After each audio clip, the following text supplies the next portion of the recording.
Guys, welcome to my channel. This is my channel जय मां शीतला देवी। कैसे हैं आप सब? शक्तियों सिद्धियों के नुकसान भी हैं। बहुत कम लोग इस चीज़ों पे बात करते हैं या बहुत कम लोग इन चीज़ों के बारे में बताते हैं। और नुकसान वर्ड मैं इसलिए यूज़ कर रही हूँ क्योंकि इसमें क्या होता है कि आपके एक साधारण इंसान नहीं संभाल पाएगा। सिंपल लॉजिक है। साधारण इंसान जो गृहस्थ जीवन में है, जो गृहस्थ में रहना चाहता है, जिसको दिल से कोई भाव नहीं है लेकिन फिर भी वो मंत्र जाप कर रहा है, तो ऐसे में उसके लिए बहुत ज़्यादा नुकसान होंगी उनकी सिद्धियाँ। फॉर एग्ज़ाम्पल, एक साधारण व्यक्ति है जो सिर्फ मंत्रों का जाप किए जा रहा है, एक दिन उसकी सिद्धि बन गई। अब वो सिद्धि क्या करेगी? एक नॉर्मल साधारण इंसान से डिमांड करेगी कि तू लोक कल्याण कर, तू जन कल्याण कर, तेरे पास शक्तियाँ हैं, सिद्धियाँ हैं। लेकिन एट अ सर्टन टाइम उसके पास गृहस्थ का भी एक जिम्मेदारी होती है।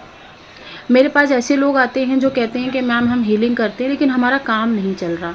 हम हीलिंग करते हैं, हमारे पास कोई आ नहीं रहा। हम टैरो कार्ड रीडर हैं, हमारे पास कोई आ नहीं रहा। हम रेकी करते हैं, महीने में आ गए 10 लोग आ गए, 15 लोग आ गए, बस उसमें ही हो जाता है, उसके बाद कोई आ नहीं रहा। तो ये क्या है? ये चीज़ है कि आप इन चीज़ों के लिए नहीं बने हो, या ये भी मान सकते हो कि आपकी वो सिद्धि इतनी स्ट्रांग नहीं है या उतनी शक्ति आपने स्ट्रांग नहीं की है जिसके वजह से आप ये हीलिंग का काम कर सको। बिना शक्ति के, बिना सिद्धि के आप किसी की हीलिंग नहीं कर सकते हो और ना ही किसी की हेल्प कर सकते हो हीलिंग में। अगर आपके पास वो लेवल की शक्ति है जिसकी वजह से आप लोगों को हील कर सकते हो, तो लोग खुद आपके पास आएंगे हील होने के लिए और काम भी बनेंगे। ठीक है? तो चीज़ों को आपको समझ में आना चाहिए कि जब आप सिद्धियों और शक्तियों के साथ चलते हो तो एक समय ऐसा आ जाता है कि वो शक्ति, वो सिद्धि ये चाहती है कि तू सारा काम छोड़ करके लोगों के जन कल्याण में लग। आपको किसी की ना भावना जो होती है ना, एक भाव होते हैं जो जैसे कोई दुखी है, कोई परेशान है, किसी के घर में कोई दिक्कत हो रही है, कोई बिस्तर पे पड़ा हुआ है, आप जाकर के उसके लिए प्रार्थना करोगे, या आप जाकर के आपके मन में ये भाव आएगा कि यार ऐसा क्यों हो गया इसके साथ, ये तो इतनी अच्छी महिला है। तो ये जो चीज़ें होती हैं ना, ये जो भाव होते हैं आपके अंदर, ये सिद्धि जागृत होने के बाद ही आते हैं। तो एक तरीके का ये नुकसान भी है, क्योंकि अगर आप जाने अनजाने में दूसरों के लिए काम करने लगते हो, मतलब आप गद्दी लगा रहे हो। आप गद्दी लगाओगे तो गुरु की आवश्यकता है, गुरु नहीं मिले वो भी एक दिक्कत है। अब दूसरों की दिक्कत, दूसरों के ग्रह नक्षत्र, दूसरों के सारे कर्मों में घुस घुस के आपने चीज़ें बता दी या चीज़ें उनको ठीक कर दी, तो ये चीज़ें आपको परेशान करती हैं। सोने, उठने, बैठने, नहाने, धोने, हर समय आपके दिमाग में ये चीज़ें चलती रहती हैं कि तू एक अलग इंसान है, तेरे पास हमने शक्ति दी है, तू कुछ तो काम कर। अगर आप इस लाइन में उसकी मर्ज़ी से हो तो आपको गुरु भी देगी, आपको विद्या भी सिखाएगी, आपको ट्रेनिंग भी देगी। ये बात सच है। जब हम सो रहे होते हैं और सिद्धि बहुत आपके पास है, पहले तो सिद्धि और शक्तियों के चक्कर में नहीं पड़ना चाहिए। आपको अगर पढ़ना है तो परमात्मा के चक्कर में पढ़ो। परमात्मा के चक्कर में पढ़ने का मतलब ये होता है जितना ज़्यादा परमात्मा का नाम लोगे उतना ज़्यादा ये जो शक्तियाँ होती हैं इस डायमेंशन की, 3D 4D 5D डायमेंशन की, ये सारी डायमेंशन की सिद्धियाँ, शक्तियाँ आपके पास आना शुरू कर देती हैं, हेल्प मांगना शुरू कर देती हैं कि आप जन कल्याण करो, हम आपके साथ है, हम आपको साथ देंगे। तो इन चक्करों में नहीं पड़ना चाहिए। आने दो, जो भी सिद्धि शक्ति आ रही है आने दो। तुम अपने परमात्मा का जाप ध्यान जो भी करते हो वो करो। एक दिन ऐसा हो जाएगा कि इतनी सारी शक्तियाँ आ जाएंगी कि आप जिस चीज़ में हाथ लगाओगे वो काम हो जाएगा। लेकिन हम लोग क्या करते हैं, थोड़ा सा कुछ पता चल गया, थोड़ा सा अनुभव हो गए, थोड़े से नंबर्स दिखने लग गए, थोड़ा सा किसी दरबार में चले गए, थोड़ा अच्छा अनुभव हो गया, बस हमें गद्दी लगानी है, हमें लोगों के काम करने हैं। इसमें भी साइड इफ़ेक्ट है, इसमें भी नुकसान ही है आपका। अगर शक्ति आपके पास है तो ना चाहते हुए भी शक्ति आपसे काम करा लेती है। एक समय ऐसा भी आता है शक्तियों और सिद्धियों के साथ चलने से कि वो आपको कभी भी ये नहीं बोलती हैं कि अपने लिए जियो। खुद का पर्सनल अनुभव है इसलिए कह रही हूँ। आप अपने लिए जीना भूल जाते हो, आप लोगों के लिए जीने लगते हो जिनको ज़रूरत है, आप उनके लिए फिर जाप करने लगते हो, आप उनके लिए काम करने लगते हो, आप उनको बुरी चीज़ों से निकालने लगते हो, आप अपने सारे हैबिट्स को छोड़ देते हो, अपने आप को अकेला रहना अच्छा लगता है, जितना हो सके आप दूर रहोगे, लोगों से दूरी बनाकर चलोगे। तो ये सारे साइड इफ़ेक्ट हैं। एक साधारण पुरुष या एक साधारण महिला जो गृहस्थ जीवन में है और वो मंत्रों का जाप करती है, अगर उसके पास अगर कोई सिद्धि शक्ति बन जाती तो उसको भी ये रूल और ये नियम पालन करने पड़ेंगे। उसके बाद आप ये नियम नहीं बोल सकते या आप ये कंप्लेन नहीं कर सकते कि हम तो नहीं कर सकते, हमारे बस का तो कुछ भी नहीं है, नहीं बोल सकते हो आप। क्यों नहीं बोल सकते हो? क्योंकि आपने खुद मंत्रों के द्वारा उस सिद्धि को और शक्ति को अपनी तरफ आकर्षित किया है। ठीक है, तो इसीलिए कहा जाता है कि जो आप शक्तियाँ और सिद्धियाँ घर में बुला रहे होते हो मंत्र जाप के द्वारा, वो आप पे भारी पड़ती हैं। क्योंकि मैंने कहा ना, आप गृहस्थ जीवन नहीं छोड़ सकते, आप सामाजिक जीवन नहीं छोड़ सकते हो। हम जैसे लोगों को क्यों ये चीज़ें दी गई हैं? क्योंकि हमने छोड़ ही दिया है। हम इतने बेकार हैं कि मुझसे कोई रिश्ता भी बनाएगा तो मैं बोलती सीधा मुझे कोई रिश्ता नहीं बनाना। तो हर कोई ऐसा नहीं होता है। अगर आप ऐसे हो तो आपके लिए शक्ति और सिद्धि बहुत अच्छी बात है। आप फिर माता रानी के लिए या आप जिसको भी देवी देवता समझते हो उसके लिए ही काम करते हो। ऐसा कुछ भी नहीं है कि आपको ही साइड इफ़ेक्ट दिखेंगे। सिद्धि और शक्ति आने के बाद आपकी रात की नींद पूरी नहीं होती है। आपको जब भी कोई त्यौहार आएगा तो आपकी नींद उड़ा दी जाएगी, नेगेटिविटी का प्रभाव आएगा। घर के पितर सबसे पहले आपके पास आएंगे झोली फैला के कि हमारे लिए भी तुम ही कर सकती हो। कुल देवी देवता अगर नाराज़ हैं तो तुम्हें ही मनाना है। इष्ट देवता को अगर भोग नहीं मिला तो तुम्हें ही देना है। घर के किसी वंश में किसी ने कुछ गलती करी थी या किसी ने कुछ गलत काम कर दिया था, वो भी तुम्हें ही रेक्टिफाई करना है। तो जब शक्ति और सिद्धि चल रही होती है तो सारे घर का जो भी रायता होता है ना शक्ति और सिद्धि को लेकर के जो फैला हुआ है इतने वर्षों से, वो आप ही को ही समेटना है।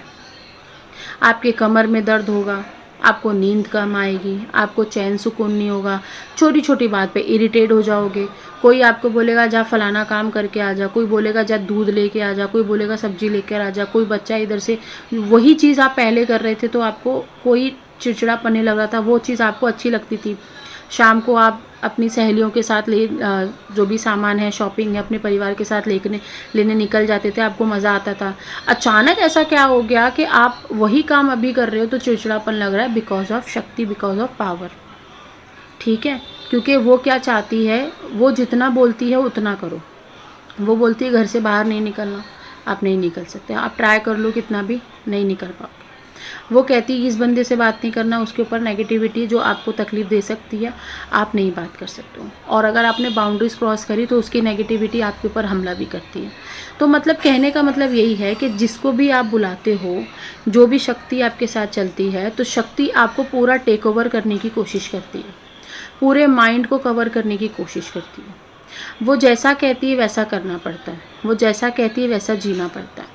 अगर मेरे पास कोई इंसान आ रहा है और वो हेल्प मांग रहा है, अगर माँ ने मुझे आदेश किए कि हाँ भाई करना है तो करती हूँ, नहीं करने के लिए आदेश करती हैं फिर भी करती हूँ, तो उसका पूरा प्रकोप मुझे झेलना पड़ता है।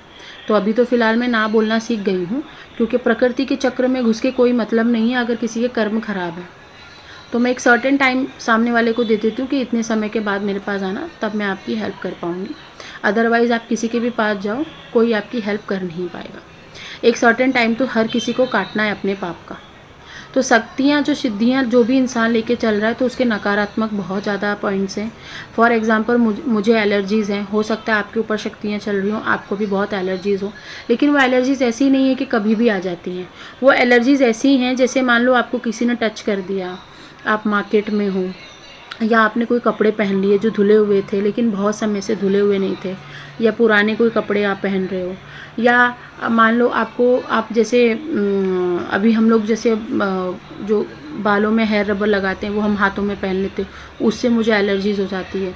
वैक्सिंग वगैरह होती है, अगर कोई टच कर रहा है उससे एलर्जीज़ हो जाती है, जो कि पहले नहीं होती थी। ये सब कुछ अभी अभी शुरू हुआ है जब शक्तियाँ आने शुरू कर दी हैं।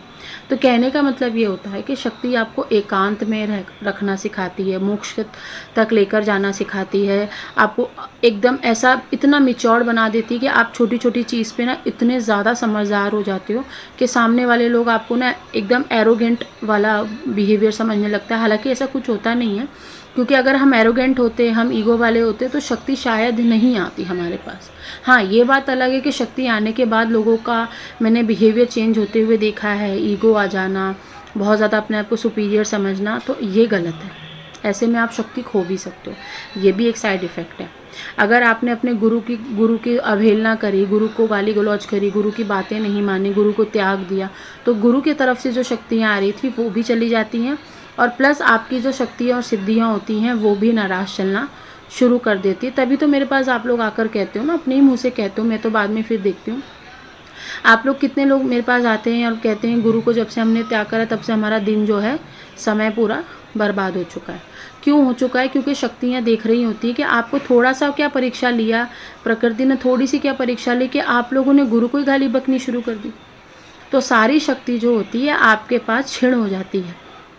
तो ये भी एक बहुत बड़ा साइड इफ़ेक्ट है। साइड इफ़ेक्ट के बारे में सबसे पहले पढ़ना चाहिए, उसके बारे में आपको कुछ अच्छी चीज़ों के बारे में चलना चाहिए, क्योंकि साइड इफ़ेक्ट ऐसी चीज़ें हैं, आपको अभी मंत्र जाप करने में, साधना करने में हो सकता है बहुत मज़ा आ रहा हो, और देखो साधना हर किसी को करनी भी चाहिए, लेकिन मंत्र की नहीं, नाम जाप की। नाम जाप की सबसे पहले साधना की जाती है ताकि आपके पाप पुण्य का जो घड़ा भरा पड़ा है वो धीरे धीरे क्लियर हो। मंत्र से क्या होता है? मंत्र से नेगेटिव आत्मा, पॉजिटिव आत्मा सारी घर के अंदर चली जाती हैं। अगर गुरु हैं तो गुरु निकाल देगा, नहीं है तो वही तुम नेगेटिव को पॉजिटिव समझ में आ जाएगा आपको कि भाई ये तो पॉजिटिव है। आई होप आपको चीज़ें समझ में आई होंगी, और भी बहुत सारी साइड इफ़ेक्ट हैं। कभी और मौका मिला तो दूसरा वीडियो ज़रूर बनाऊंगी। टिल देन बाय, नमस्ते।